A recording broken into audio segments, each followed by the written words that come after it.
Nilalait nila yung mga construction worker na mababaho daw, ibagin, nakakadiri. Akala mo naman talaga kung kakaganda ng mga buhay ng mga to. Ang lakas manlait ng kapwa. Anong masama sa pagiging construction worker? Construction worker ka man o naman trabaho mo basta hindi ka nagnanakaw, marangal na trabaho yan.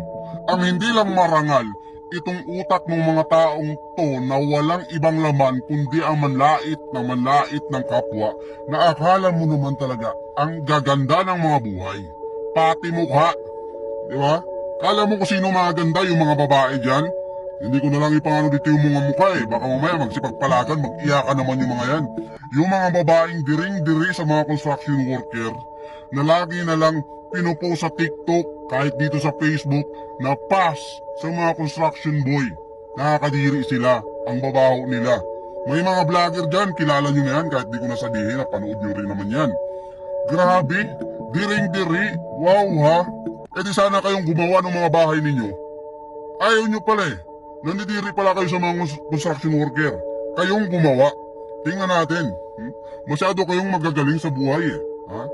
Baka yung mga magulang ninyo, baka yung trabaho niyan, kawatan yan. Ha? Baka yung pinapakain sa inyo ng mga magulang nyo, ang ganda ka ng trabaho ng mga magulang nyo, pero lakas naman mangawat. Ha? Ang lakas mangutong sa kaba ng taong bayan. Bato-bato sa langit. Lakas yung manlait sa mga construction worker, porkit ba nasa opisina kayo? Naka-aircon kayo? Hindi kayo naiinitan ng araw. Maganda yung mga uniform nyo. Kaya feeling nyo, ha? Kayo na yung pinaka-mayor dito sa mundo. Trabaho nyo na yung pinaka-malupit. Lakas yung manlait sa mga construction worker. Baka nga, sagad kayo sa utang eh. Ha? Baka yung ATM nyo nakasangla. Tapos lait kayo ng lait sa mga construction worker. Ang mahirap niyan, mas malaki pa yung sahod ng mga construction worker kaysa sa inyo. Yun yung katotohanan. Yung mga construction worker na yan, pag skill ka, mason ka, karpintero ka, magkano yung mga arawan ng mga yan? Nangungontrata pa yan. May sideline pa yan. Ikaw, tingnan nyo muna yung mga sarili ninyo.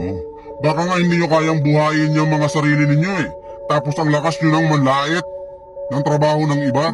Baka nga palamunin pa kayo sa bahay ninyo. Yung mga babae dyan, ang lakas magsalita. Ha? Pa sa mga construction boy. Tapos yung mga napangasawa, ang pupugi, wala namang alam na trabaho, palamunin. Oh, real talk.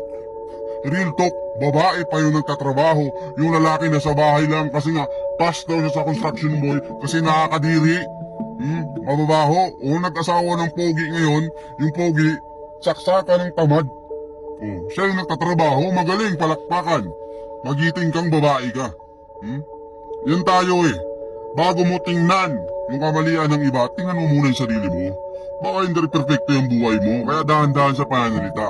Ito ha, shout out sa mga tiktoker dyan. Sa mga babae dyan na akala mo kung sino maganda. Na lagi nalang pinapangalantaran na pa sa mga construction boy, mababaho sila, kadiri sila.